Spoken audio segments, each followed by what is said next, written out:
Welcome back. Still tuned into Closing Trades. Let's take stock of Hindalco and what they reported in the quarter gone by. A healthy PAT number there at 653 crores, and that came in a little bit above what we were penciling in at close to 550 crore rupees.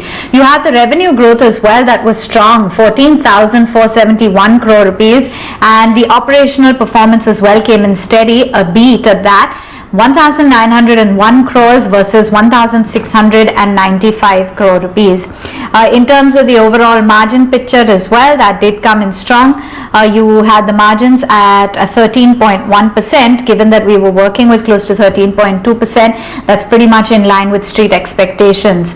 The aluminium EBITDA stood at 1,610 crore rupees versus 1,043, and the copper EBITDA as well, that came in though a bit lower on a year-on-year basis at 269 crores versus 406 crores year on year.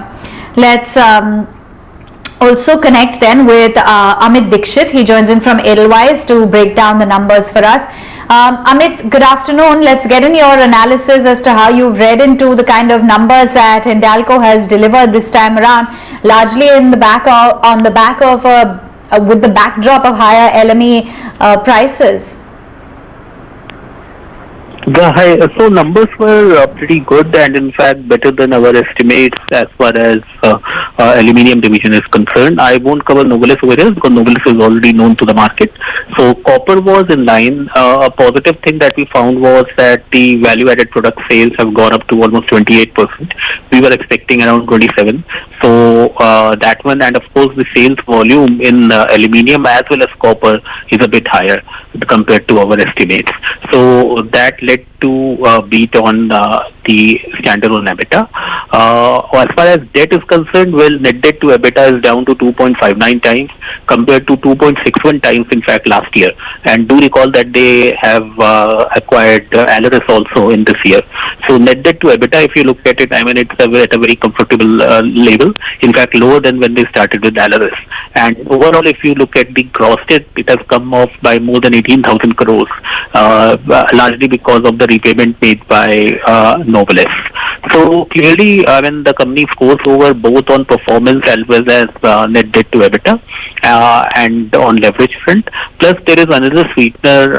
They have indicated in notes that there could be some benefit to Novelis owing to some lawsuit filed by them in Brazil.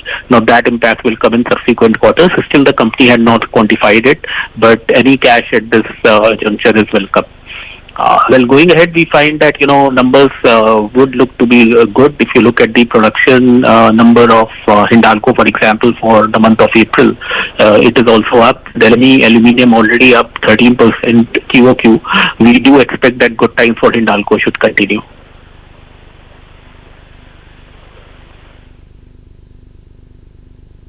Hi Amit, this is Mubina as well joining in. Yeah, I mean for sure, because they have their whole capex as well lined up over the next 4 to 5 years. You spoke about value-added products, and I think there's going to be an increase in contribution from that segment, which in turn will improve the margin profile as well for Hindalco. How are you looking at, the copper business? Because there we had LME prices surge significantly. They've reported as well close to a doubling of the revenues on the copper business.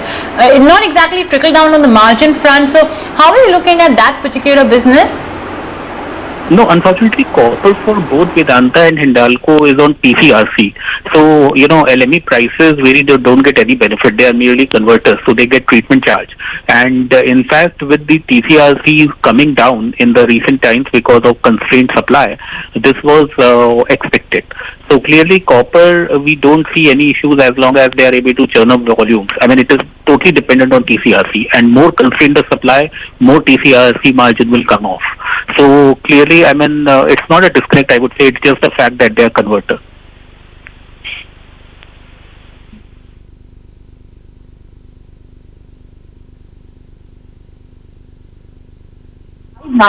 From a peak of more than 3.5.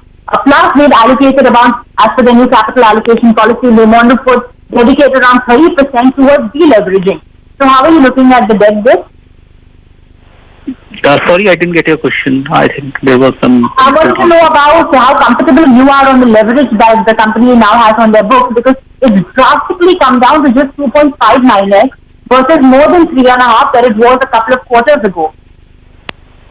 Yeah, so net debt, I mean, we are quite comfortable on, and you spoke a little bit earlier on the capex.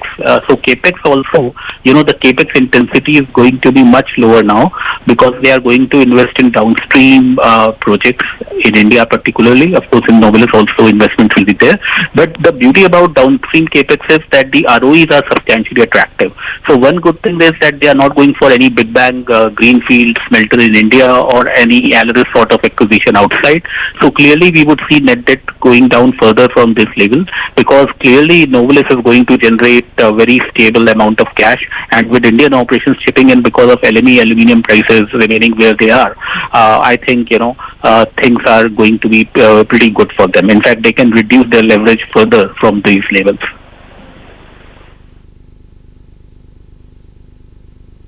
Much for joining in and giving us those details. Just a quick look at the stock price. Hindalco at 390, up about 1% in trade.